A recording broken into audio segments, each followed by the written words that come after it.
Hey guys, I apologize. You might notice a couple differences. No costume, no overblown accent. I'm gonna discuss that. So, I did mention in the last video that I did make a move recently. Unfortunately, this guy did forget to pack a few of the equipment coming into this week, even the last week before.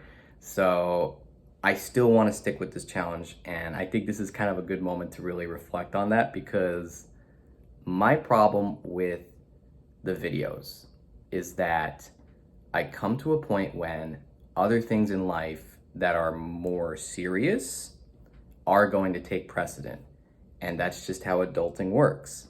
However, there is a part of me that does know that self-care like this, what I like to do, making artwork, making videos, is also important to me, which is what the whole point of this alphabet superset challenge is doing, is like allowing myself a chance to fulfill my dreams, my goals, things that I genuinely enjoy, without feeling burnt out. So at the very least, I am gonna make a vlog style video. Ironically, not coincidentally, but ironically, when that last Despicable Me video came out, I didn't have a script. I didn't really see the movie that I was talking about. However, I actually did watch this film and I had a script planned out. Unfortunately, getting the production value set up for it was my biggest challenge. So I do actually have more consistency, more intention, and more of a focus when it comes to what my thoughts are with this film because I had a lot of things to say about it. First and foremost, if you haven't subscribed to the channel, please do so. It helps me out make more content.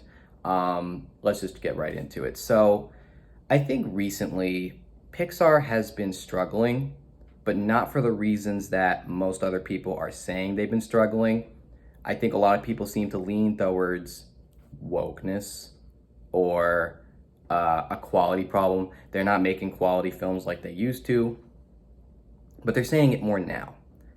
I don't think that's true.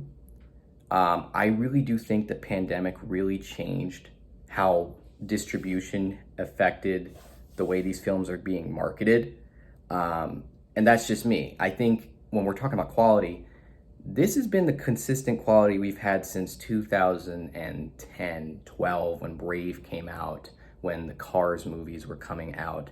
It's kind of consistent ever since then, where Pixar has kind of been leaning towards, where it's like you can get some really fantastic films like Soul, and then you can get some other films that I might pick on a lot of people here, like Turning Red. Not the biggest fan of that film. And it's not Cars 2, but I'll probably talk about that MIT or R related video. So personally, I just think that they've been struggling with distribution because maybe more of the focus for Disney is to make more Marvel films and make more Star Wars films. And it's like, we know Pixar is going to be okay, so we're always going to do that. But they're not making as much money, not being praised as much. I just generally feel like the excitement for a Pixar film isn't what it used to be.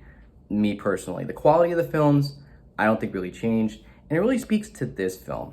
I really like this movie. I don't want to say it is one of the best Pixar movies to have come out, but I lean more towards the guilty pleasure. Maybe over time I'm going to see more of the problems, and I do kind of see some of the problems the films have, because even talking about this film, a lot of people just generally have a dismissive attitude towards it. Then again, I spend a lot of time online, so I think maybe that's part of it too, is that, negativity, you reap what you sow, in a sense. And the weird thing is, let's actually talk about this film. So the director, Peter Sohn, came up with this idea, and he's had this idea for a really long time, based on his personal influences of growing up in the 70s in New York with an immigrant family. And he also really likes this concept of like what happens if water and fire do actually get together. Like that to me is a fantastic concept and has Pixar written all over it, because like that meme that came out years ago where it's like, what if insert blank has feelings? In this case, it's elements. And it already has that going for it. So it has the makings of a really good film. So you have in this film, you have a character named Ember. Her parents are immigrants, and to a new land, very reminiscent to like New York City, and they don't have any hesitation in going into there is racism, there is xenophobia, there is discrimination. They don't shy away from it. I don't think it is as heavy-handed as, say, Zootopia was with it, and I kind of like that in a sense because to me, this is reflective over the racism you see in real life, whereas Zootopia reflects the racism you see on Reddit. I feel like when you are online, like I said before, you reap what you sow, and a lot of negativity is present online. I mean, I've been making content for like 10 plus years. I see it happen, and it's a very slippery slope. In this film, there's racism, but it's more nuanced when it comes from not just the person being discriminated against, but the discriminated people being discriminatory towards the others, while also microaggressions. That I actually, and it's been a while since I've seen Zootopia, so maybe I want to go back and see that, but I don't think microaggressions really came into play with that film. Whereas in this film, they really highlight on it. That's why, I don't want to say I don't have an opinion on it. I just don't think my focus over that being a criticism is that big. Whereas when I was reading reviews for this film, I think that was the highlight. And to me, that's one, what I just said before, reaping what you sow. There's just generally a lot of negativity online. But number two, it is a product of our time. I think these people reflecting and saying that that's a problem is really a 2023 thing, especially with everything that's been going on in like the last 5 years. That's just my thoughts on that. So going back to the main character, Ember, she is a, parent to an immigrant. So basically she has this expectation to run her father's shop, to be a good daughter, to, be a good member of her community. But then she meets her most wretched enemy, or her father's most wretched enemy, water. And the situation in which they actually meet each other is kind of cute. And I do want to go as far as to like what I really like about this film and why I think this film is better than just mediocre movies. This succeeds in its genre. This movie is Pixar's first true rom-com. We've had romances in Pixar movies before. I know for a really long time, Pixar strived to make Toy Story 4 their first rom-com, but then John Lasseter got a little handsy, things got changed. That didn't really pan out the way people expected it to be. This movie is Pixar's first Gary Marshall style, Jennifer Lopez, late 90s, early 2000s era romantic comedies. And I really like that because I grew up with those films. I'm from a house of women, so I watched a lot of those films growing up. When it succeeds in boy meets girl, boy or girl doesn't like each other, they have differences, but eventually they set aside those differences and the passion and their love overcomes. And it's so cute. It's the best way I could describe it. I'm a hapless romantic, so you gotta like appreciate what it's got going for it, right?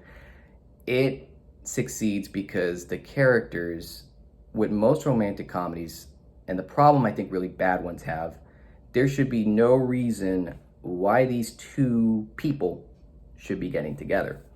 Ember's struggles with expectation, her place in her community, her temperament, no pun intended. Whereas Wade's issue is, I feel like I maybe relate to him a lot, is consistency and really and really doing things that he's passionate about. So it actually complements these two characters. Even though they seem so different, they relate to each other. This is what makes a good romance. And that's what this movie did so well, is really focus on why these two people should be getting together and why they're actually falling in love with one another. That to me is the part of the film, is the thing about this film that makes it good. So the problem that I have, I think this film does have a focus problem. It succeeds in being a rom-com, but it also does try to be a family film geared towards the first generation experience, which plays a role into the romance and is actually good when it does that. But then it also has another focus problem because in this film, there is a very lame plot device to get these two characters to meet each other. So basically, there's a broken water pipe, which does affect the shop that Ember runs and her father runs, and that the whole mission in this film is for them to work on that, and then it leads to a climax at the end of the film that they did not need to have this. When I saw that, it's so funny because the first thing I thought is like, this is Ants. This is actually the climax. This is like the last thing that happened in the movie Ants that I watched a couple weeks ago. But it's a problem most family films have, where it's like, we need to keep the kids' interest. We need to, do these because this is just what's expected of the films. We don't want to lose out on the kids. Maybe it's a focus group thing where it's like, we're losing the kids. They probably don't really like the romance. Let's get them a fun action scene or something.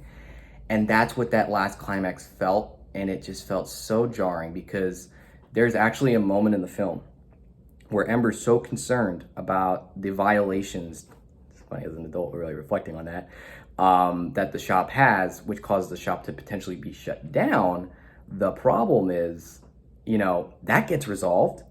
The father does not know anything about the shop being closed at all. It doesn't even get mentioned to him that the shop is getting closed or was going to get closed. That's how, the focus and like the story, if you're going to bring up, it's like that rule in filmmaking where it's like, if you're going to introduce a gun in the first act, show it going off. The fact that you introduce this idea of like, you're going to lose the shop. And there's a lot of movies that do that where you're like, the orphanage, you lose the orphanage. You actually get to see them lose the orphanage, or there's a consequence to that. The consequence is there, but it's not as, specific. They never lose the shop. If anything, the shop is still there by the end of the film.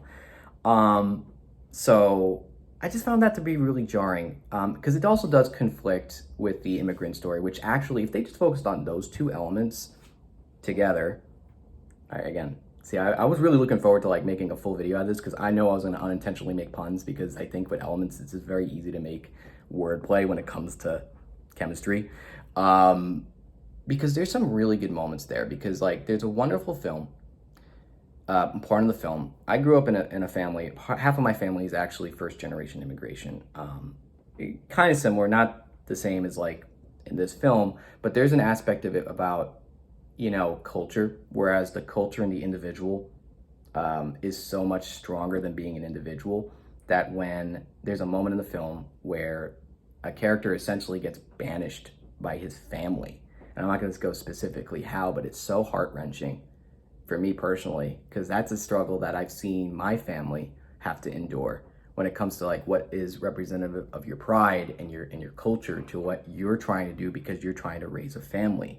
You're trying to be, the best person you can be. And that does actually play a role more. And I take that back. It does play a more role into Ember's situation. I just think the way it comes together is just a little inconsistent. And it does lead to where this film does leave me like, so this is happening. I know it should happen, but I kind of want to focus on the romance and I kind of want to focus on the rom-com stuff because that's where the movie does so well. Like we rarely ever get a chance to see Wade's family, and his family is hilarious. His Catherine O'Hara plays his mom, and we rarely get a chance to see any of that. I will say the one thing that I really like about this film, and this is something that I really appreciate Pixar doing, and it's maybe because I saw it done so well in Soul. You never get a sense that this film, it's going to be rated G or PG. You never get a sense that they wanted to just be for kids, whereas I think a G rating means that, it's just anybody, a kid can watch this. Parents are not really, it's just for the kids. Whereas there's a lot of humor in this that I think adults might appreciate more than the kids do. I think they're going to look at this and say, oh, that's fun, but they're not making a lot of puns. There's not a lot of goofy antics. There's some goofy antics with like a baseball, basketball type game going on, right? But that's not the focus. Like the marketing, you mentioned more of that, but that wasn't really the focus into the movie. And that's something that as an adult, I really appreciate. I actually feel like maybe over time, this film can be a stepping stone for Pixar to do better romantic comedies. But as it is, I think it succeeds in being a really good romantic comedy, just not up there and being like one of their best films. I mean, again, going back, I guess you could say Wall-E is their first true rom-com, but it's also morally true a sci-fi movie. Like, I look at it more as being like a sci-fi. It's kind of like saying if Brazil is a romantic comedy, which it really isn't. The focus is the science fiction and the dystopian type genre. So for me, in it being a romantic comedy, that's where it succeeds. So yeah, that's how I felt about this film. Sorry I couldn't get it to be the way I wanted it to, but again, this is about just doing it for the sake of doing it and sticking with something. So hopefully next week when I do my F-related video, it's going to be a little bit more like what you guys expect with these videos. So feel free to subscribe. Let me know what you think. Your input is very helpful when it comes to the content that I make. So if you have any questions, just put it out there. Just be civil. You know, we don't need negativity. We just need people to be, you know, respectful of one another. So take care, have a good one, and I'll see you next week.